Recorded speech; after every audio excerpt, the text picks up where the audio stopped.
How's it going, everybody? Welcome to the second and final feature match for top 8. We have Invoked Generator versus Dino. But this Dino player is undefeated so far in Swiss and hoping to continue his run here in top 8. Dino having a pretty strong presence, being the most represented deck here in top 8, if you guys seen the previous feature match. And if you guys want to get access to tournaments like these in the future, be sure to join the Discord. And if you want to see, me streaming these games or just playing Yu-Gi-Oh! Live, check out my Twitch down below, and also for updates and things like that. And other miscellaneous content posts, unique content posts, check out Twitter and Facebook, all down below as well. But looking and judging by our Dino player's hand here, just simply getting access to Fossil Dig in most cases is enough to, of course, begin a massive cosmic level event combo simply off emulsifying baby dinosaurs. I mean, when we really think about the morality of this combo, it is a bit questionable. But I mean, it is really just to get the bread at the end of the day. Am I right, gamers? But either way, baby here popping for Ovi. Ovi adding baby, and then the 9000 IQ normal summon of said baby, which is going to allow Ovi Raptor to pop baby. And baby's going to go ahead and summon out another Dino from deck as Ovi summons baby from grave. So a pretty simple combo, at least to the start of it anyways, amounting to a pretty powerful field, getting even better now with the resolution of a double evolution pill. Now keep in mind that this entire board, as I've said in past feature matches showing off this Dino deck, that the entire field, all Dinos I guess, currently unaffected by the activated effects of the opponent during this main phase. So what does that mean? You are hand trap free. You are, most importantly, Nibiru free. The combo being a little scuffed here, not ending on quite the full board with the Simorgh board of Bird of Sovereignty grabbing that wind barrier statue. But Dolka Conductor with Link Kuriboh on forward is not bad at all. I mean, the only thing that would make it better is the addition of the wind barrier statue, but still, you'll take this because that Walking Book of Eclipse can also get an Oviraptor to resolve in the process. We're going to see Generaider stage be played now. And setting 1 back row. Nope, scratch that. Setting 2 back row. And will we see the summon of Mekk-Knight Blue Sky? No. That's just always what I think sometimes when the opponent's first move is to set a back row in the same column as a monster. Always get those kind of Mekk-Knight vibes, but that's just a habit at this point. He's going to literally set 2 and pass. So some things currently not going in favor of our Invoked Generator player, Renegade Diamond here, Renegade Damon. But still getting able to resolve his field spell here to go for Garda.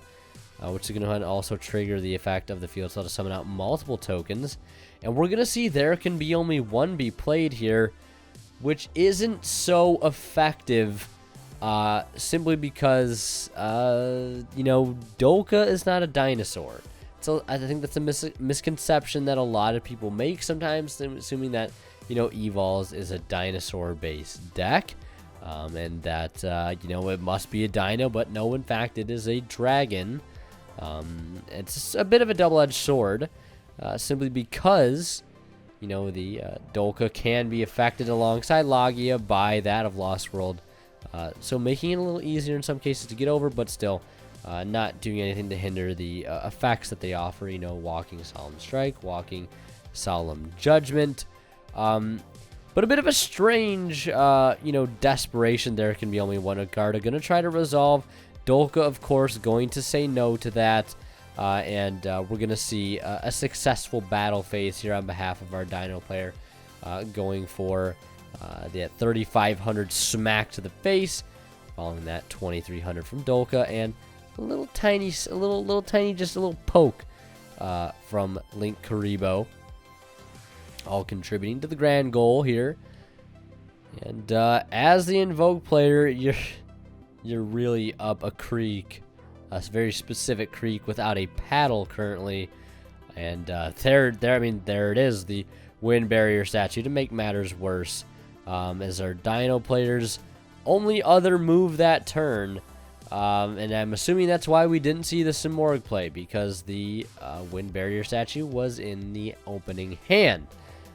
So, you know, it's a little bit of a brick, but when you get a pretty much guaranteed to be uninterrupted board of Dolka Conductor, you know, you'll take that trade-off, I suppose, with how easy it is to get to that field, even if you do open a little bit of an engine requirement. So there's the normal summon of Lopter, basically the second best normal summon for the deck. I would say you could go as far to argue that in a hand of Alistair and Lopter, Alistair would take sort of precedence over Lopter, because the Generator engine really doesn't rely on Lopter, but it's still nice to have more normal summons, you know, to be consistent.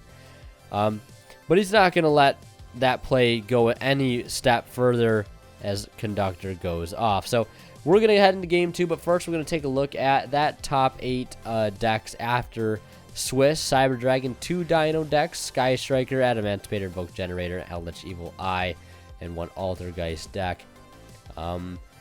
Still a pretty diverse field. Again, Dino taking up 25% of the field here in 2 decks. So Dino, I mean, it's got pretty much everything it needs in its wheelhouse. It's got that ability to combo, and it's got that ability to play the stun game. So we're going to head into game 2. And, of course, a shout-out to Imperium Duel. If you guys want to help to support the channel by getting some amazing products, check out their website down below and use that discount code WinnerKills10 to save 10% off on your entire order. And if you guys are buying anything on TCG Player and you want to support the channel just by buying cards on TCG, use that affiliate link down below. And I will receive a small portion of the revenue generated from your purchase. And believe me, it does go a long way to help out the channel and help me do what I do for you guys, and help me do it well. So if you guys want to support the channel, again, those are some ways to do so. And getting back to the game here, not too much really happening. Ash Blossom slowing some things down, but a Nugarda getting on the field nonetheless. But this is a pretty clutch Generator boss fight here, but it is met with the 1 of Red reboot, which is so upsetting to see here. You really needed that to at least get off the ground. That would have grabbed the field. So alongside that, you know, the tokens and, you know, the summoning of another Generator, possibly hard Generator Boss of Storms. But that is really about it. He'll net an impermanence, but he cannot use it. So Dino really just free to go in there. When you add on top of that Pot of Extravagance with Lost World, things, you know, you can't help but to think, you know, things are going to spiral out of hand at this point. And they're going to spiral out of hand very quickly, to say the least, as that Oviraptor is resolving in that chain link block of Oviraptor with Lost World to get the token. You know, we're going to get a search here by either Baby or UCT, whatever it may be, or Misk. Even better, granted that protection, and also act as a starter card. Massive start, like, has to be one of the best starter cards in the game, hands down, currently. I mean, what else could you ask for? That's your anti-Nibiru play right there, and it's also your starter card. That literally, in some cases, alongside another Baby to blend up, you know, to hit with a stick of TNT, to literally turn it to pudding, those little Dino babies, you know, literally just exploding them over and over again, just to make this very powerful brute force combo happen. Just all off of one card. It's very mind-boggling. Because Archosaur, I would say the best thing about Archosaur is the fact that it's a level 1. Hands down, the best thing about it. So we're actually not seeing Archosaur get summoned here. We're seeing Giant Rex instead. So got to be a little bit of a varying play line here. And we're going to actually summon not Archosaur off of Miss, but we're going to see it summon Petitoranodon. Pronounce that correctly, as sometimes I do miss. I just say Petty Ranodon, but it's Petitoranodon. And now we're going to see Battle Phase here. And token being removed. and we're heading into main phase 2. So I'm a little confused as why we didn't see Archosaur. It could mainly be because there's no optimal targets in hand to go for it. But we are seeing is just a Dolka being made, and then Cosmic picking off the card that he knows what it is, and I guess also the end phase, really that Petty's just going to go anyways for Pankratops. So not too bad. Being able to tutor out Pank with Dolka that easy is pretty nice. So, I mean, knowing that he's not going to be able to do... I believe you can't do damage the turn that you play Red Reboot. I could be wrong. No, I think you can. But maybe just realizing that he doesn't have enough gas in the tank here to really make it happen. So opting to not go for the Archosaur, but instead he'll take Pank, because that's going to do one of two things. That's going to really help to deal with that impermanence that he got from that Red Reboot, and it's going to allow him basically to freely pick off that other back row, because he's going to tribute for cost. Ends up being another impermanence, so I guess it really doesn't make too big of a difference here. And there's Archosaur, speaking of. But I believe an Archosaur isn't on summon effect. So he's got to burn that impermanence there, unfortunately. And he's also got to use it before the token gets on the field, because he won't be able to target anything other than tokens while that token is there, while Lost World is up. So it's sort of another really unfortunate forced use it or lose it situation. And, you know, even with impermanence going off on Archosaur, it does not matter, because Lost World is still here, still able to resolve the effect in the battle phase. Yeah, in the end, nothing really matters, because he popped a baby, and that's just going to unleash a massive snowball in the form of Dino smashing Fury. And then Oviraptor sort of cleaning things up here. Utgarda not looking too hot as it stands. We're going to see it pop away the Archosaur. Bring back, of all things, Pankratops, which is just seemingly so unfair. And I've said it in the past, I'll say it again. Pankratops is at 1, but for Dino, it might as well be at 17. With how easy it is to continuously recur that card, whether it's getting it off Petit Pteranodon, summoning it off a double evolution pill, or just recycling it off of Oviraptor. And if you popped a baby in the process, you just get free pluses. In the end, it's just kind of absurd. And you probably already witnessed that. And there's another Miscellaneousaurus. You might be able to tell by how much time is left in this video that Dino is probably going to take this one here pretty commandingly, which is unfortunate.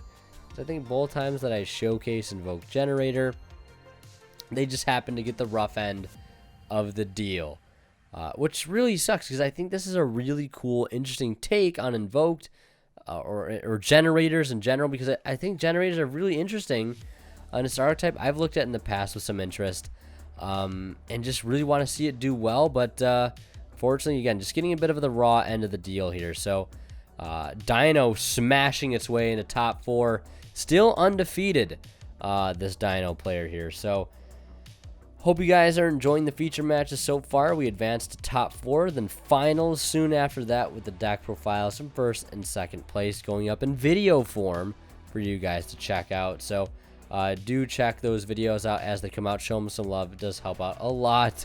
And again, I hope you guys are really enjoying these online feature matches. IRL feature matches should be returning very, very soon with the completion of that studio that I've been working on.